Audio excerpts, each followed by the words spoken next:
जो ओडिशा भारतीय जनता पार्टी से माने कहउछंती कि 147 निर्वाचन मंडली से माने ओडिशा रे लड़िबे से माने से 47 निर्वाचन मंडली पाई कैंडिडेट मध्य 147 टा पाई पारु नांती। यह हेउची वास्तविक सत्य एवं सेथि पाई एते दिन हेई गला 21 टी लोकसभा निर्वाचन मंडली रो सेमानकर कैंडिडेट लिस्ट अनाउंस हेई गला किंतु अभी पर्यंत ओडिशा रो भारतीय जनता पार्टी गोटिए मध्य विधानसभा कैंडिडेट रो ना अनाउंस करि पारि नै, घोषणा करि पारि नै।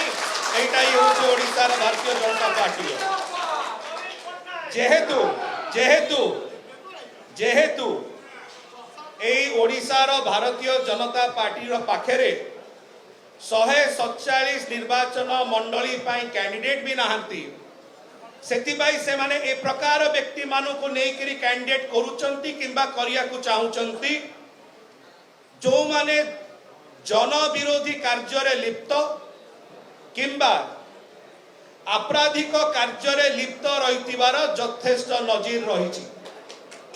एही होछि वास्तविकता ओडिशा भारतीय जनता पार्टी रो गोटाई जिनस स्पष्ट हो जाइछि जे जेउ दल 147 निर्वाचन मंडली रो असेंबली कॉन्स्टिट्यूएंसी रो गोटिए मध्य कैंडिडेट एते दिन रे डिक्लेयर करि पारुनांती किंतु 21 लोकसभा डिक्लेयर करि पारुचंती ताकर स्थिति ताकर भावना एवं ताकर असहायता संपूर्ण भाव रे परिप्रकाश होछि।